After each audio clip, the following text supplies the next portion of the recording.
우리 시대를 보면서 개인적으로 느끼는 것이 있습니다. 많은 것이 편해지고 빨라졌는데 이상하리만큼 우리 삶이 굉장히 조급하고 분주하다는 것이죠. 여러 지체들을 만나서 이야기를 나누어 보아도 요즘 행복해요, 요즘 참 여유 많아요 라는 이야기보다는 요즘 정말 시간이 없어요, 목사님 정신 없습니다, 이런 이야기들을 나누는 지체들이 훨씬 많습니다.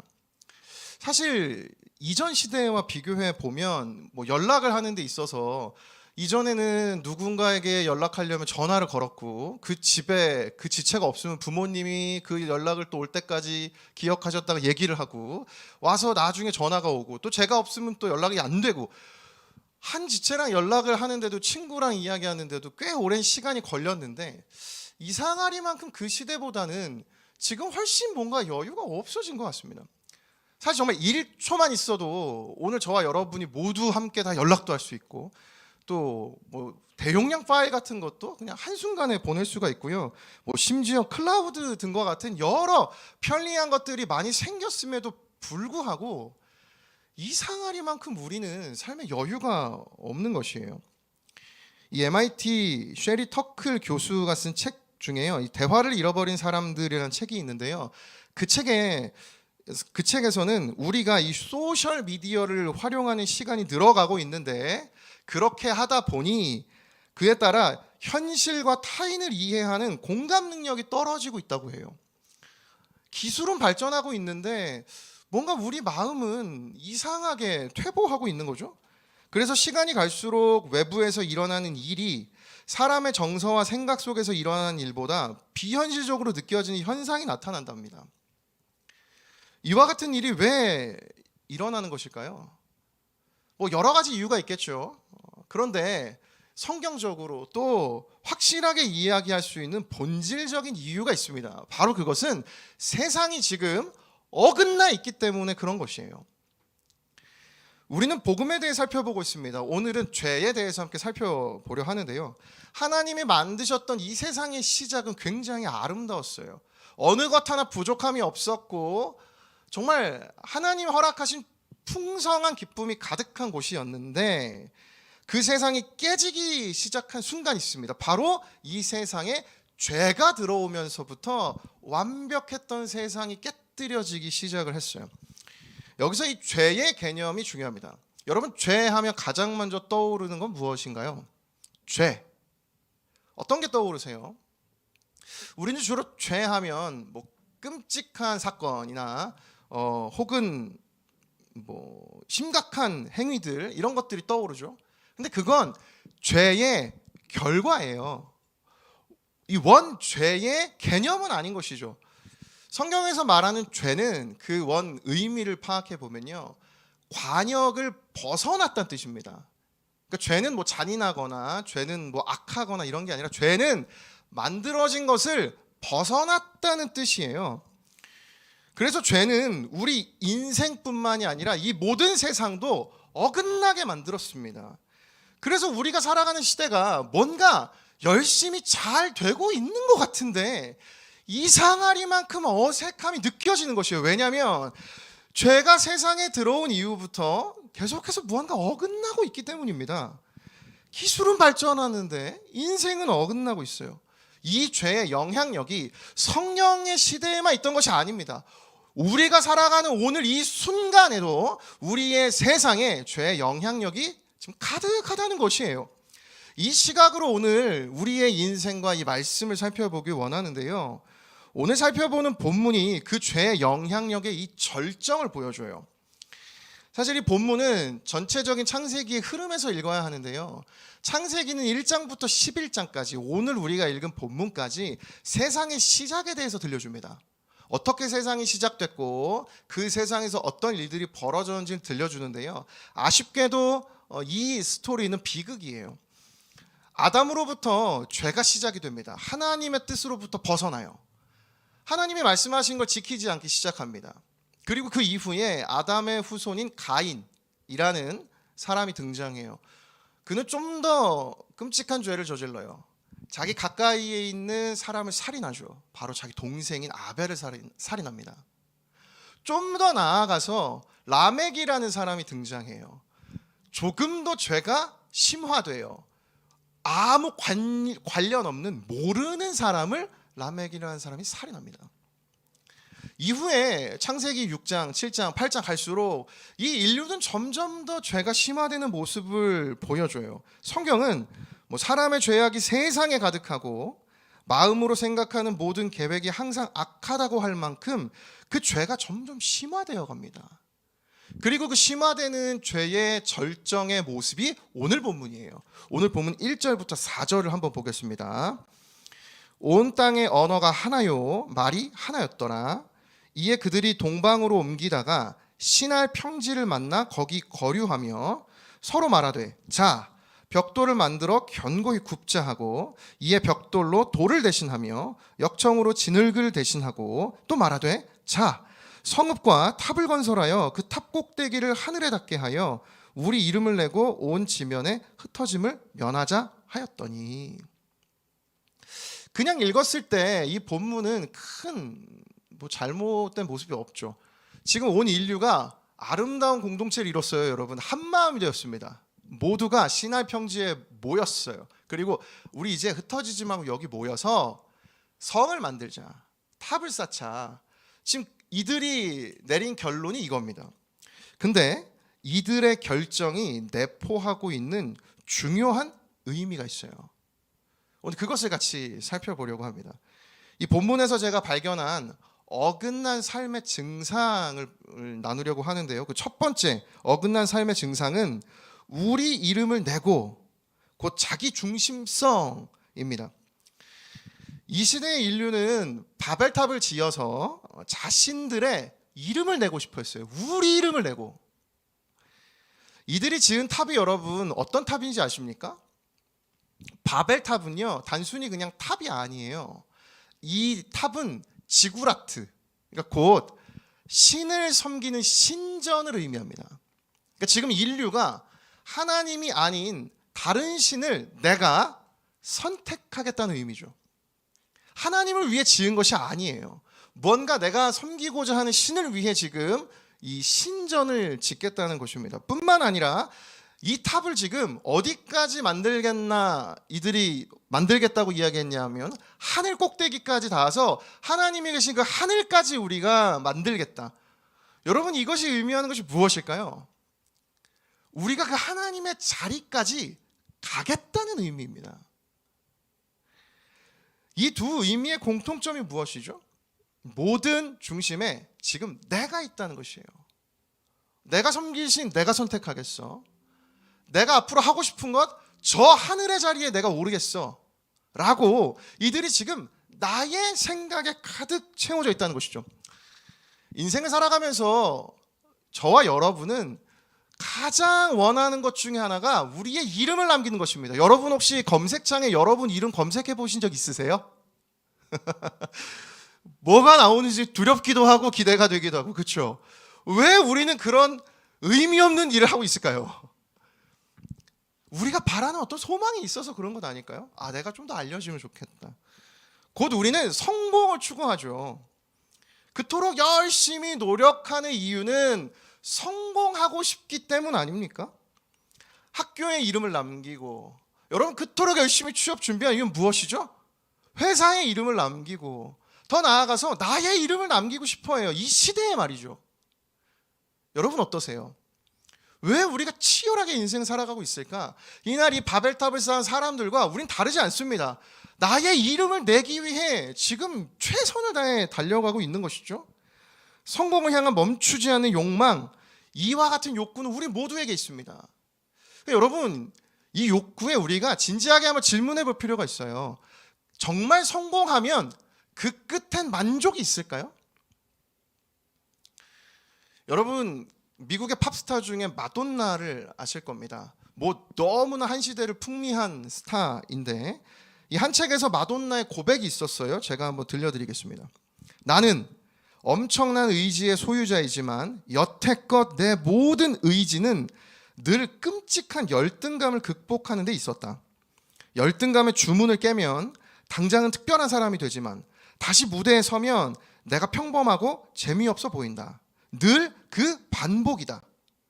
그러면서 마돈나가 이렇게 이야기하는데요. 참 인상적입니다. 내 삶의 동력은 평범함에 대한 아찔한 두려움에서 온다. 그것이 늘 나를 몰아가고 또 몰아간다. 이미 대단한 존재가 되었음에도 여전히 내가 대단한 존재임을 증명해야 하기 때문이다. 내 고뇌는 끝난 적이 없으며 아마 영영 끝나지 않을 것이다. 우리는 마돈나와 같이 아직 그렇게 유명해지지도 이름이 나지도 않았지만 여러분, 이름이 난 그 인생의 이야기를 들었을 때 정말 그 인생에 풍성한 만족이 있는 것 같지는 않습니다. 그러면서 이 마돈나의 고백을 이 책에서 뒤이어서 저자가 이렇게 평하는데요. 마돈나에게 성공이란 자신의 중요성과 가치를 느끼게 해주는 마약과 같다. 그런데 도취감이 금방 사라져 다시 복용해야 한다. 자꾸만 자신을 증명해야 한다. 배후의 동기적 욕구는 기쁨이 아니라 두려움이다. 저는 이 지점이 굉장히 슬프더라고요. 차라리 정말 우리가 성공해서 인생의 기쁨이 있다면 여러분에게 그렇게 권하고 싶습니다. 여러분, 우리 성공합시다. 성공하면 인생의 그 모든 배후의 동기가 즐거움과 기쁨이 될 수 있습니다라고 이야기하고 싶은데, 저는 아직 그렇게 성공해보지 않았지만 적어도 수많은 성공의 자리에 있는 사람들이 늘 공통으로 하는 이야기는 그곳에도 여전히 만족이 없다는 것이에요. 얼마나 비참한 인생입니까? 그 배후의 동기적 욕구는 기쁨이 아니라 두려움이라니요. 그 자리를 사수하고 싶어서, 본인도 알고 있어요. 마돈나가 대단한 존재가 되었는데 여전히 대단한 존재임을 증명하기 위해서 끊임없이 쫓기는 인생을 산다면 나의 이름을 내는 인생이 정말 성공적인 인생입니까? 여러분 어떻게 생각하세요? 성공을 위해 살아가지만 그 배후의 욕구가 두려움인 인생이라면 너무나 슬픈 인생일 것입니다. 그래서 예수님이 우리에게 제안해 주시는 인생의 길이 있습니다. 바로 자기 부인의 길이에요. 마태복음 8장 34절. 무리와 제자들을 불러 이르시되 누구든지 나를 따라오려거든 자기를 부인하고 자기 십자가를 지고 나를 따를 것이니라. 이 학기 들어서 이제 제자반을 계속해서 함께 훈련하고 있습니다. 제자반 지체 중에 지난주에 제가 과제를 점검하다가 한 훈련생의 이 과제가 너무 뭉클했어요. 이 훈련생의 이 과제가 이렇게 적혀 있었습니다. 읽어드릴게요. 제자 훈련은 나에게 훈련 그 이상의 의미를 지니지 않았다. 내가 부족하니 나는 훈련받아야 해라는 게 내가 제자 훈련을 신청한 이유일 뿐이었다. 이 책을 읽고 가장 부끄러웠던 건 내 제자 훈련의 목표엔 나만 있고 하나님은 없었다. 내가 부족하니까, 내가 필요하니까 그리스도인으로서보단 리더로서의 타이틀을 위해 나를 채우려는 자기 만족에 지나지 않는 참 이기적인 목적이었다. 저는 이 훈련생의 이 과제를 읽고 너무 고마웠습니다. 여러분, 이 이야기가 어떤 고백입니까? 나를 부인하는 그 자기 부인의 시작 아닙니까? 난 제자 훈련을 나를 위해서 받았고 그 자리에 하나님은 없었지만 그걸 이제 깨달았다는 것 아닙니까? 사랑하는 여러분, 이 훈련생의 고백이 오늘 우리 모두의 고백이 되기를 원합니다. 하나님, 내 인생의 모든 목적과 내 인생의 모든 방향이 나를 위한 것이었는데 하나님, 이제 하나님을 위한 인생으로 살아가기를 원합니다. 나의 이름이 아닌 하나님의 이름을 위한 인생으로 살아가게 하여 주시옵소서. 이 고백으로 변화되는 은혜가 오늘 이 시간 우리 모두에게 있기를 예수님의 이름으로 축복합니다. 아멘. 이 어긋난 삶의 증상 두 번째 나누려고 하는데요. 그 두 번째 증상은요, 흩어짐을 면하자는 것이에요. 바로 잃어버린 사명을 의미합니다. 하나님께서 이 세상을 만드시고 인간에게 처음 주셨던 사명이 있었어요. 모두가 알고 있죠. 창세기 1장 28절이요. 함께 읽겠습니다. 시작. 하나님이 그들에게 복을 주시며 하나님이 그들에게 이르시되 생육하고 번성하여 땅에 충만하라. 땅을 정복하라. 바다의 물고기와 하늘의 새와 땅에 움직이는 모든 생물을 다스리라 하시니라.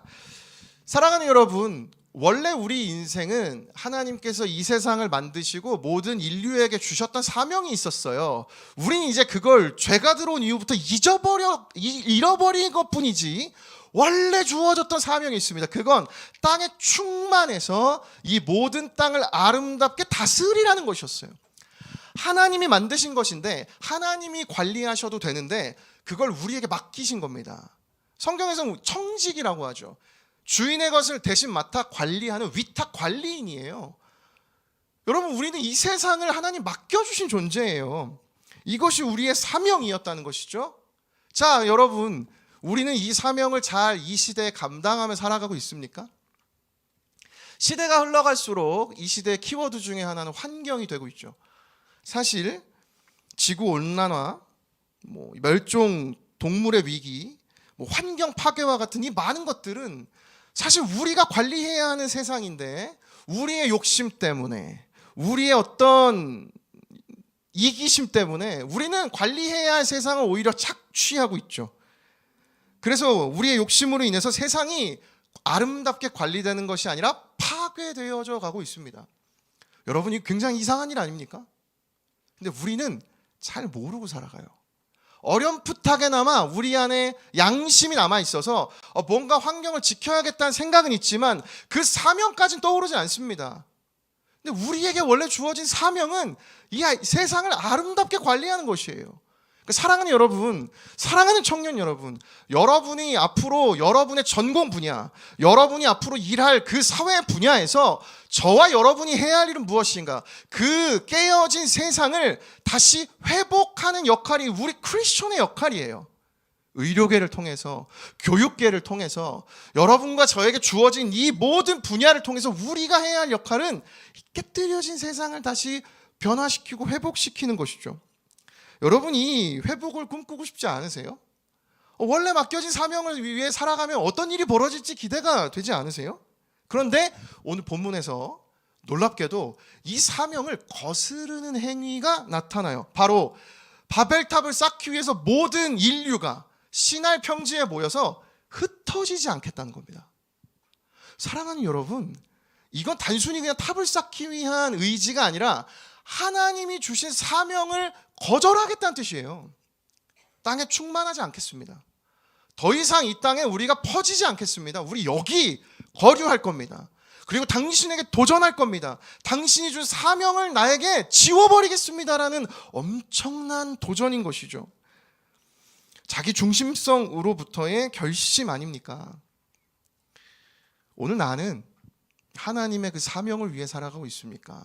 아니면 나의 사명을 위해, 내가 하고자 하는 길로, 나의 꿈을 위해, 내가 쌓는 바벨탑을 위해 살아가고 있습니까?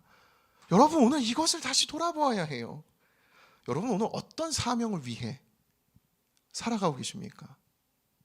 하나님이 주셨던 이 사명 혹시 잃어버리신 건 아닙니까? 이걸 다시 되찾아야 돼요.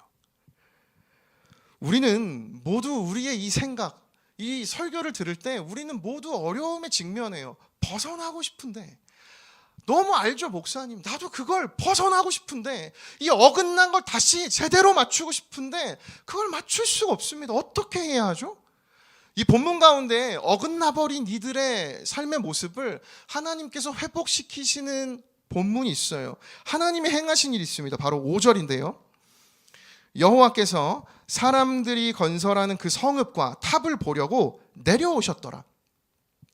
죄로 가득했던 이 바벨탑 짓는 현장에 그 하늘에 계셨던 하나님이 내려오셨어요.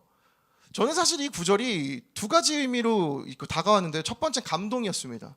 아니, 죄인들, 죄가 있는 사람들 사이에 하나님이 내려오시다니, 너무 그게 감동이 됐고, 또 하나는 너무 아이러니했어요. 여러분, 지금 이 인류가 하나님에게 닿겠다고 탑을 지었잖아요. 하늘 꼭대기까지 닿겠다고. 근데 하나님 시각에서 봤을 땐 이게 어떤 상황인지 아시겠어요?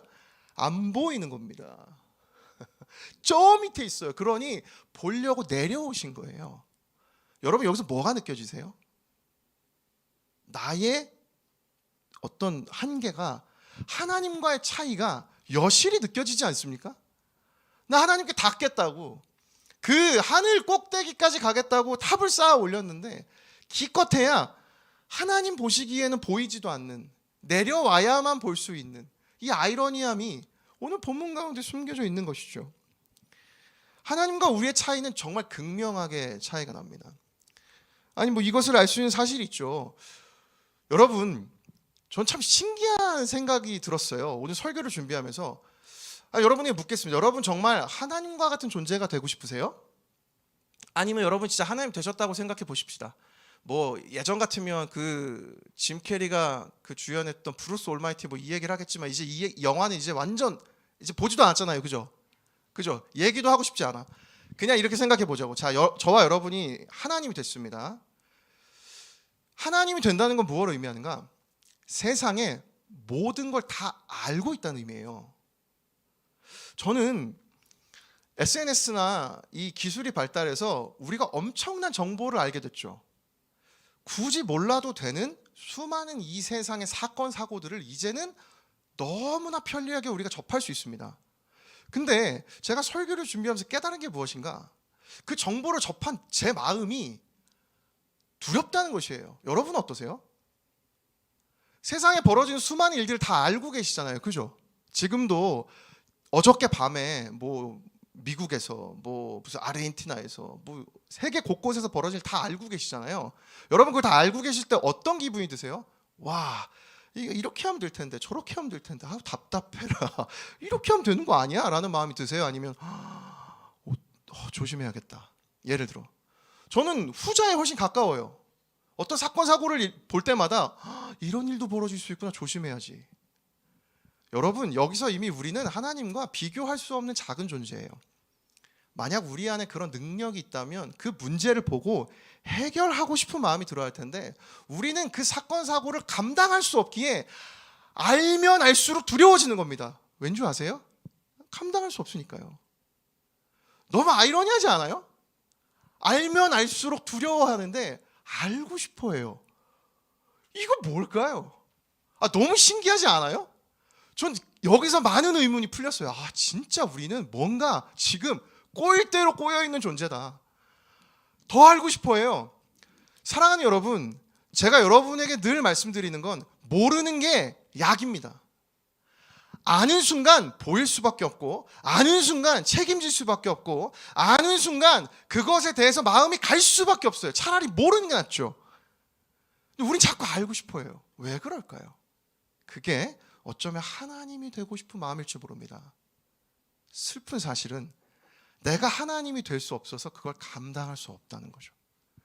여러분 이걸 인정해 보십시오. 그래서 많은 것이 저는 의문이 해소되더라고요.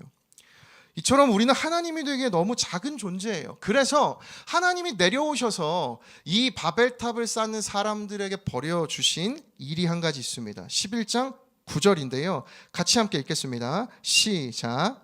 그러므로 그 이름을 바벨이라 하니 이는 여호와께서 거기서 온 땅의 언어를 혼잡하게 하셨음이니라. 여호와께서 거기서 그들을 온 지면에 흩으셨더라. 여러분 단순히 여기서 흩으신 건 그냥 이들을 해친 것뿐만이 아니라 하나님께서 원래 주셨던 그 사명, 땅에 충만하라, 땅을 정복하라, 땅을 다스려라는 하나님의 잃어버렸던 사명을 이들이 원치 않았지만 그들의 삶에 이루어질 수 있도록 하나님이 다시 이들의 삶의 그 사명을 회복시켜 주신 모습인 것이에요. 이 얼마나 감동스러운 모습입니까? 어긋나 버렸던 삶을 하나님이 다시 그 바른 길로 갈 수 있도록 이들의 생각을 깨뜨려 주셨고 이들의 교만을 어긋나게 해주신, 저는 이 장면이 너무나 은혜가 되더라고요. 때로 우리 인생에 나의 생각과 다른 현실을 마주해야 할 때가 있습니다. 나의 생각이 나의 중심성 혹 나의 이름을 내기 위한 길이었다면 여러분 그 길은 깨뜨려지는 것이 축복입니다.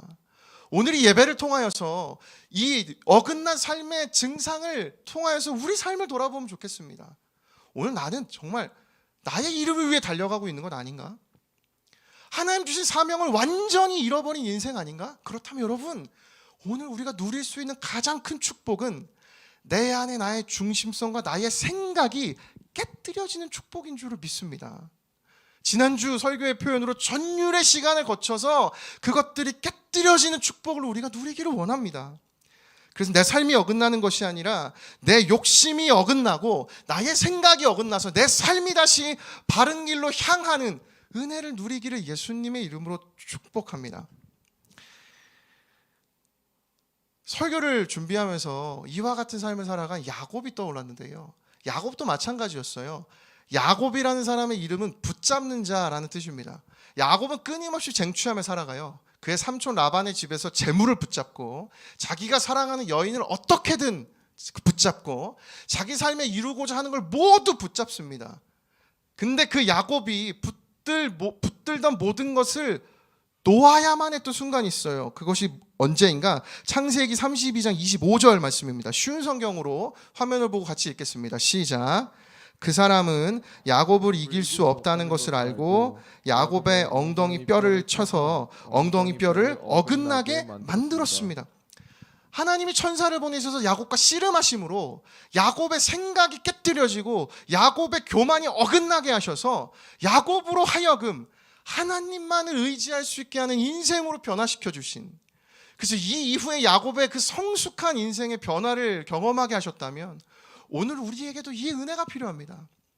사랑하는 여러분, 이 은혜를 사모하며 오늘 이 예배의 자리 하나님 앞에 나아가시지 않겠습니까? 오늘이 깨뜨려짐의 축복이 우리에게 있기를 예수님의 이름으로 축복합니다.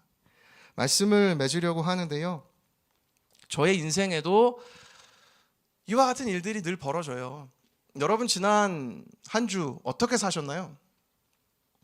저도 사실은 제 어떻게 지내고 있는 것처럼 보이세요? 저 되게 잘 지내고 있는 것 같으세요?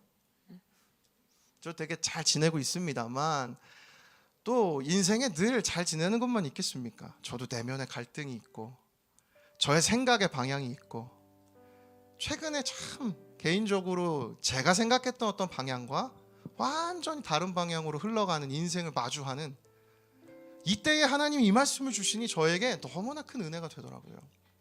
그러면서 주중에 읽었던 성경 구절이 제 마음을 울렸는데요, 마태복음 14장 16절부터 18절입니다. 예수께서 이르시되 갈 것 없다 너희가 먹을 것을 주라. 제자들이 이르되 여기 우리에게 있는 것은 떡 5개와 물고기 2마리 뿐이니이다. 이르시되 그것을 내게 가져오라 하시고.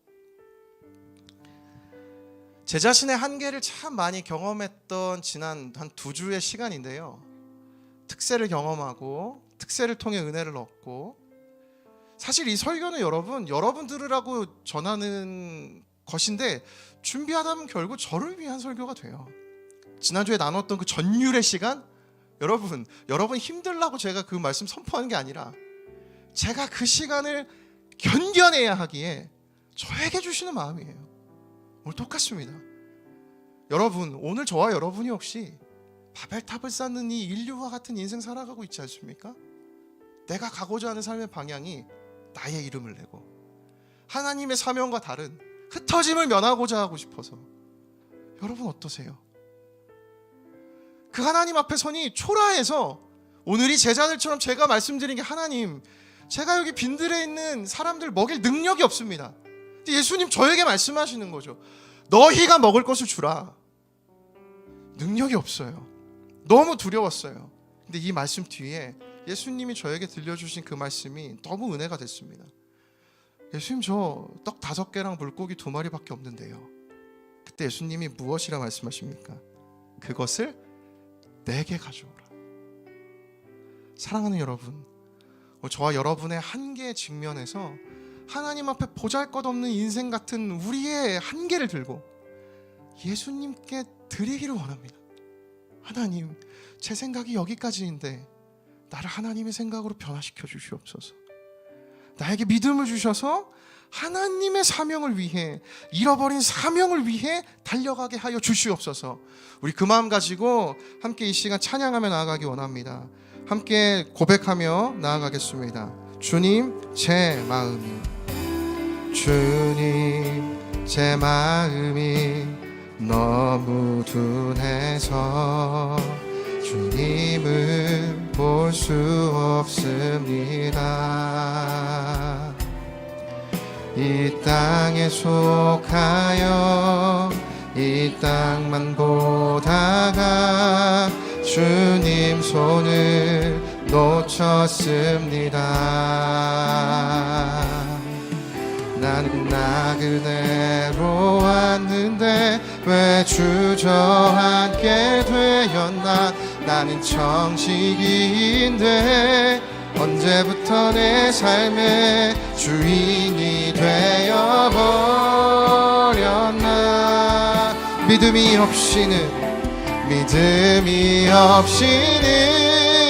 기쁘시게 못하나니 고된 수고도 다 헛될 뿐이라. 믿음이 없어서 무너진 삶의 모든 자리에 다시 주님을 기다립니다. 우리 다시 한번 처음부터 고백하며 나아갑시다. 주님, 제 마음이 너무 둔해서, 주님, 제 마음이 너무 둔해서 주님을 볼 수 없습니다. 우리의 한계를 고백하며 이 땅에 속하여 이 땅만 보다가 주님 손을 놓쳤습니다.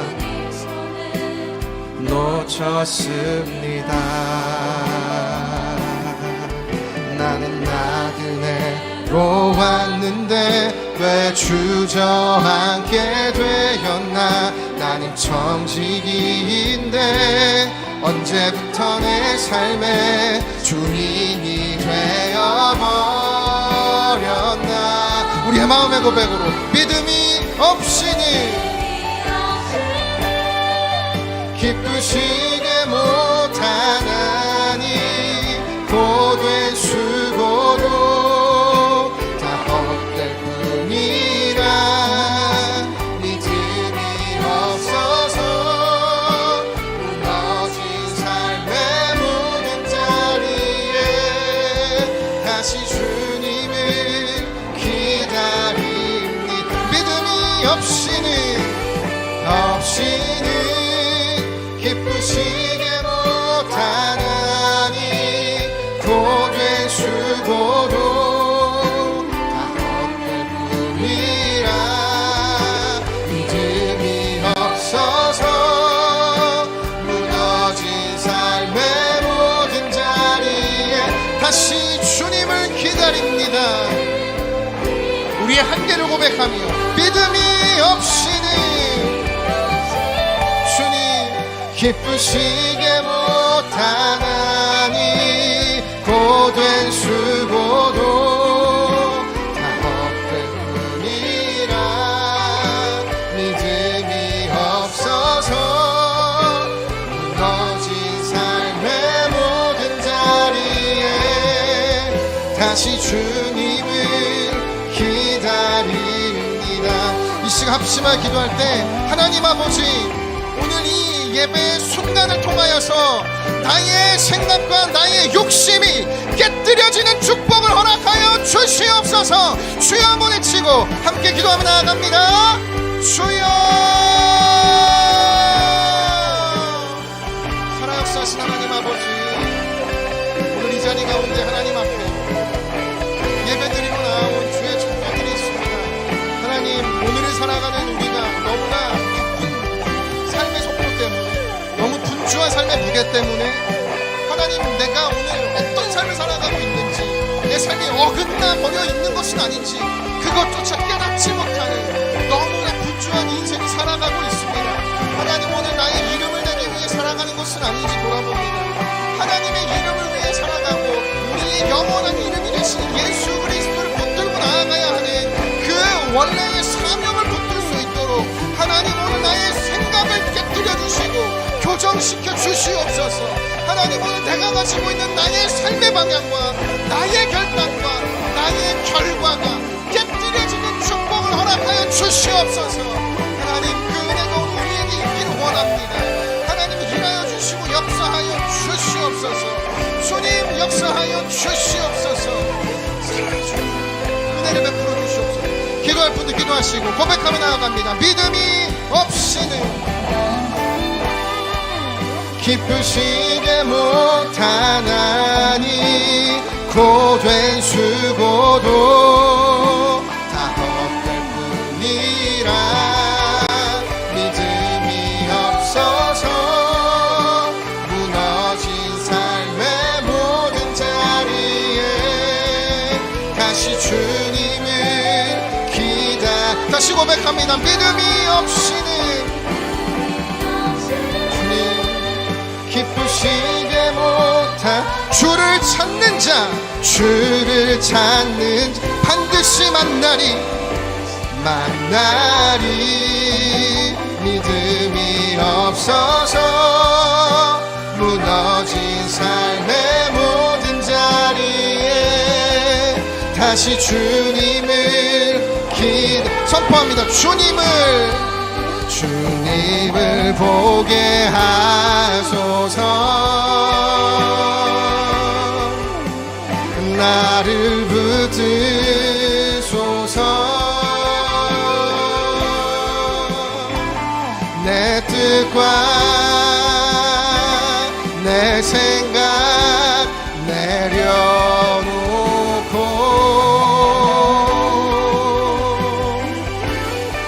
주님 앞에 나 엎드려 주의 음성 기다리니 나를 부르실 때 믿음으로 걸어가리. 우리 한 번 더 믿음의 고백으로 결단하며 주님을 보게 하소서. 보게 하소서. 나를 붙드소서. 드소서. 내 뜻과 내 생각 내려놓고 주님 오늘 우리의 생각을 깨뜨려 주시옵소서. 놓고 주님 앞에 나 엎드려 주의 음성 기다리니 나를 부르실 때 믿음으로 걸어가리. 사랑하는 여러분, 이 시간 우리 마지막으로 기도하기 원합니다. 여러분, 저와 여러분의 인생이 어긋나는 이유가 있다면 여러분 삶에 보여주는 표면의 문제 때문이 아닙니다. 내 인생 가운데 지금 어디선가 죄가 영향을 미치고 그 죄를 벗어나기 위한 발버둥이 오늘 나의 인생의 이 현실이라면 간절히 그 영적인 강구함으로 나아갈 때 하나님 아버지, 오늘 나의 인생이 이 죄의 영향력으로부터 벗어나는 은혜를 허락하여 주시옵소서. 내 안에 죄악의 쓴뿌리가 뽑혀지는 그 구원의 감격이 이루어지게 하여 주시옵소서. 우리 마지막으로 주여 한번 외치고 기도하며 나아갑니다. 주여,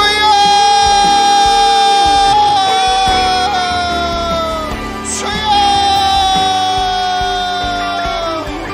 살아계신 하나님 아버지, 사랑하는 죄는 청년들과 하나님, 오늘 내가 벗어나지 못하는 어긋나버린 나의 인생의 이 표면만 보고 아버지 보여지는 현실의 인생만 보고 취업이 되지 않고 관계가 깨어지고 하나님 내 인생 가운데 주어진 것이 아무것도 없어서 나 때문이라고 생각하게 하는 이 죄악의 쓴뿌리가 오늘 이 시간 뽑혀지게 하여 주시옵소서. 하나님이 죄의 영향력 아래 눈물을 흘리며 신음하는 주의 영혼들을 기억하여 주셔서 하나님 아버지, 오늘 이 시간 나의 생각 안에 하나님이 죄악의 생각들, 나의 중심성이, 나의 교만이, 나의 생각이 깨뜨려지는 은혜를 허락하여 주시옵소서. 하나님, 이 은혜가 우리에게 원합니다. 이 은혜를 받아들일 수 있는 믿음을 더하여 주시옵소서. 주여, 주여. 하나님, 영혼마다 하나님 보여지는 이 시대의 문제나 보니 그 하나님 아버지의 일하심 바라보고